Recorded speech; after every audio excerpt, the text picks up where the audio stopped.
We made a lot of progress since the days of Martin Luther King and the civil rights movement. But now there are roadblocks to turn back the clock and reinstitute what I would call Jim Crow conditions. You know, those conditions that led to African Americans and other minorities being worth just a fraction of the median white family is worth here in the United States. I captured that in my book, One Eighth of a Man, Hate for the Skin I'm In. What I'm talking about is a new wave of laws sweeping across the country, particularly in Republican-led states, and it's called anti-DEI legislation or laws. Anti-DEI means anti-diversity, equity, and inclusion. There was a push throughout education and industry, and many organizations instituted DEI initiatives and offices, diversity, equity, and inclusion. And that was basically to ensure that workforces, student bodies, and the like resemble America, diverse, tapping into the rich talents of everybody that's out there, regardless of their race or their gender or their cultural background. Well, recently, many Republican led states have introduced anti DEI legislation, particularly as it relates to public colleges and universities. For example, in Florida, they passed an anti DEI law that promptly led to the firing of people, particularly at public universities, that had those positions. So, for example, at the University of Florida, many people lost their jobs. They were just swept out. So, what is this really all about? Well, when you look at anti diversity, anti equity, anti inclusion, that means they don't want people like me in the mix. They want to go back to an earlier model. But what it also means, and the following graphic will give you an idea, it means not only cut out the diversity in the student body selection and get rid of those diversity offices, it also means get rid of the vendors that may have been selected to do business with those institutions to make a more balanced business environment. So let's say a minority firm had a contract to supply vending machines to a large university. That's very lucrative. They're saying, no, get rid of that.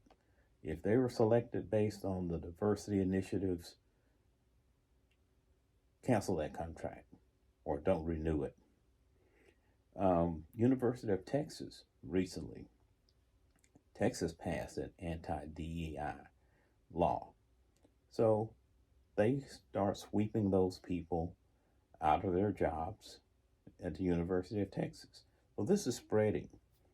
And the big aim is to get this enforced in industry, which means some large Fortune 500 company, if they have a leader, let's say, that is on that track, you can say, we're canceling all our diversity initiatives. Now, mind you, when you get so large, you're doing business with everybody. And to think that we're going to go back to the days where we have a class of consumers that may be minority, but as far as the actual organization that they're doing business with,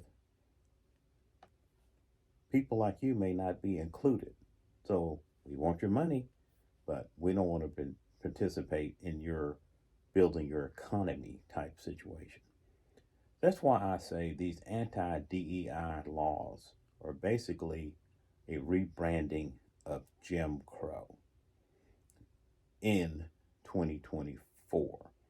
So there's a process for this that's happening. Go back to the restrictive voting right laws that put extra burdens on minorities and people that live in certain areas where it's not exactly saying it's targeting minorities because the burden is on the locations of where minorities live, as far as the number of people, the voting restrictions, when you can vote, and all the and those kind of things don't hit some rural areas the same way because they don't have the volume of people to make it onerous to abide by those restrictive voting laws. That's one building block. And the problem there is that the pre-clearance provision of the um, Voting Rights Amendment was struck down. So states could just implement these laws without review by the Justice Department, thanks to Republican loaded Supreme Court situation.